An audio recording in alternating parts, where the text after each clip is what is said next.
Hi guys, welcome to another travel vlog, and here's our itinerary for day 3 here in Siquijor. And for our OOTD, ayan.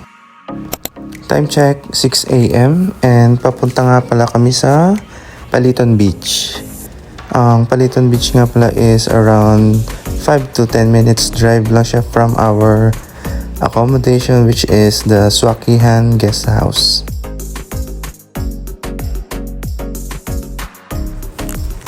Ayan, from parking area, mga 5 to 7 minutes walk lang siya papunta sa may mismong Paliton Beach.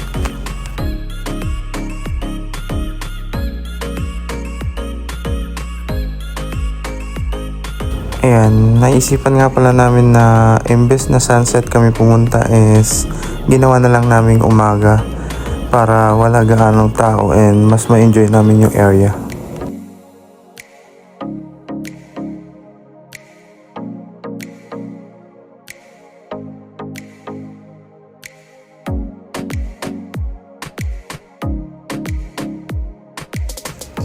Pagka pumunta nga pala kayo dito sa Paliton Beach sasalubungin kayo niyang mga aso na yan, and sila daw yung nagsiserve as tour guide dito sa Paliton Beach.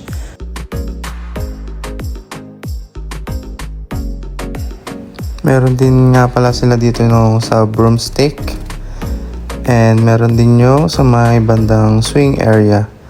Yan, meron din sila mga human drones na kukuha sa inyo. Yan. And ang binayad nga pala namin dito is 50 pesos each pag magpapakwa ka sa broomstick, and ganoon din sa swing, 50 pesos din.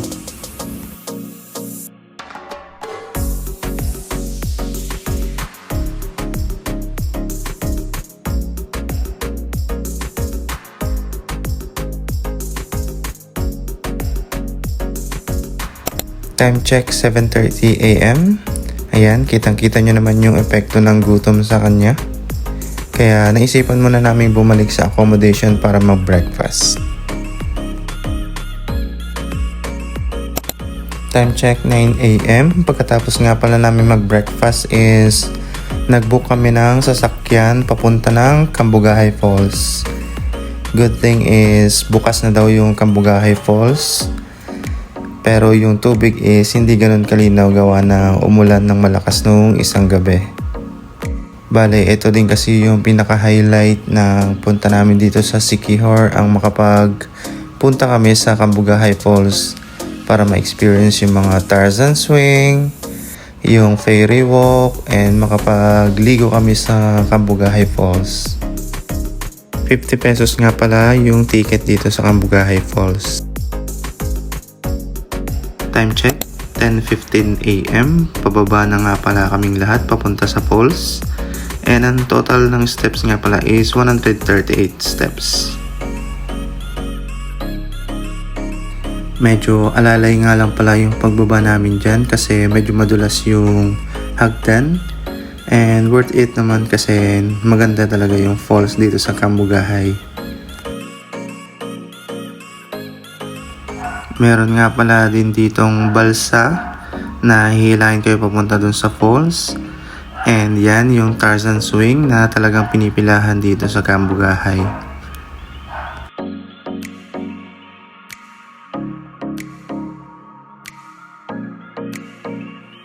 And syempre hindi pa rin mawawala yung kanilang human drone. Ayan, magsuswing din sila habang kinukuhaan kami sa baba. Ayan. And ang binayad nga pala namin dito is around 200 pesos. And ito naman yun sa may Tarzan swing.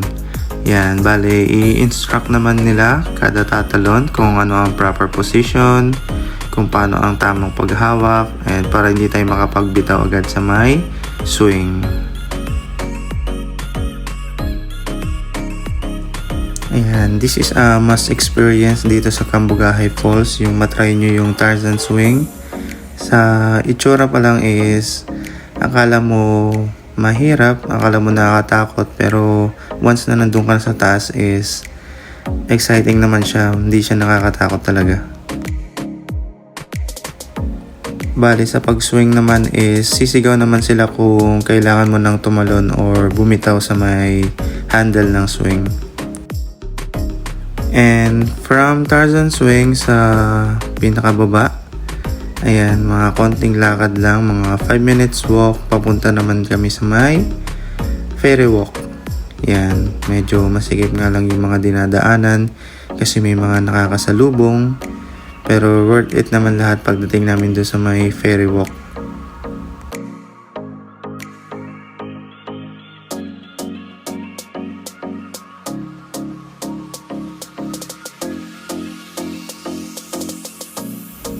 Bali yan, makikita nyo yung mga sumusubok pero hindi nakukuha. Meron naman yung medyo konti na lang makukuha na, and meron din yung talagang skilled and kaya talaga mag ferry walk dito sa may Cambugahay Falls. Yan, tulad ni ate. Yan, while we're waiting, while we're waiting, yan, tamang ligo-ligo lang. Kasi sa amin, dalawa lang yung sumubok, which is si Aleta and si Kuya Elves. Yan, bali kada try nyo nga pala is bibigyan kayo ng 3 attempts. Yan, bibigyan kayo ng pagkakataong ma-perfect. Yan, hanggang sa makuha nyo yung tamang pag-ferry walk dito sa Cambugahay.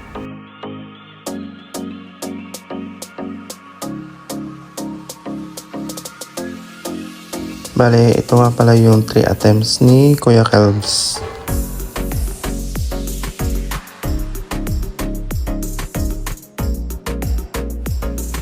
First attempt.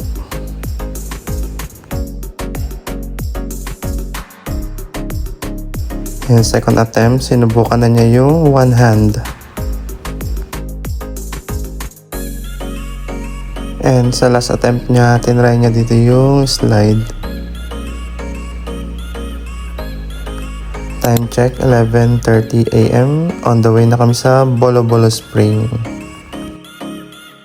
And yun, dito na kami sa Bolo Bolo Spring. And ganun din yung kulay ng tubig niya sa Cambugahay, medyo malabo. So yun guys, di na kami nagtagal sa Bolo Bolo Spring since malabo yung tubig.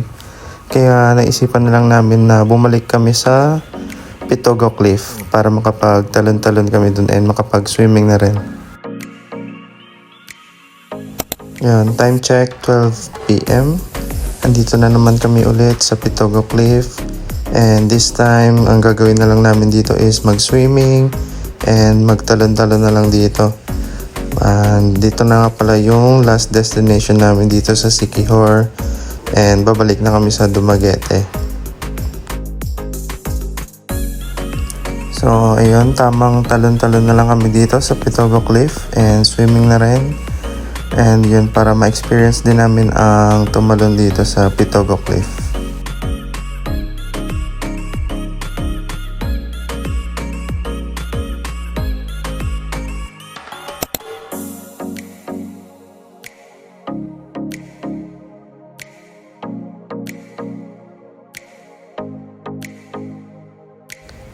Meron din pala silang mga pinaparent na life jackets and mga goggles dito sa Pitogo Cliff.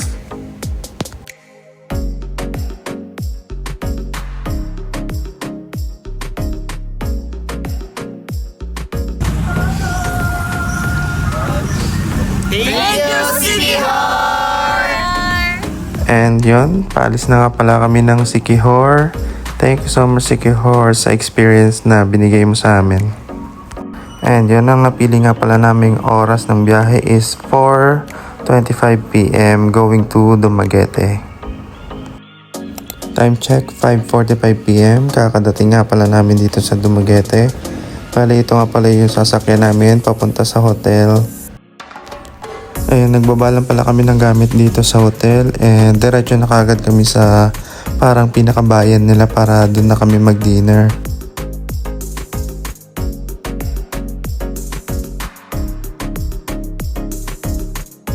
And napagdesisyonan pala namin is sa JJ's Inasal.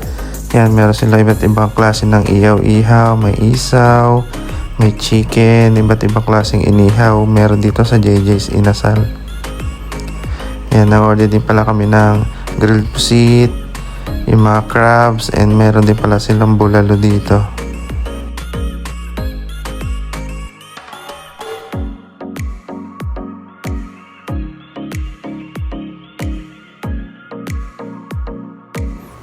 Yan, time check, 8:30 PM. Tamang lakad na lang kami dito sa Boulevard, dito sa may Dumaguete. Yan, papatunaw lang ng kinain bago bumalik sa hotel.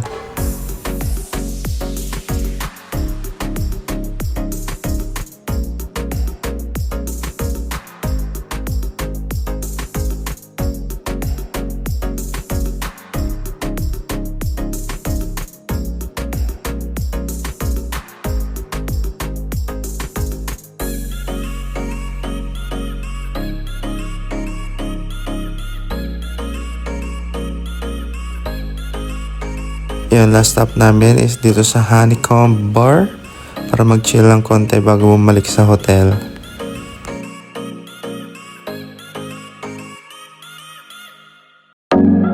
And that's it for our third day here in Siquijor and first day naman sa Dumaguete.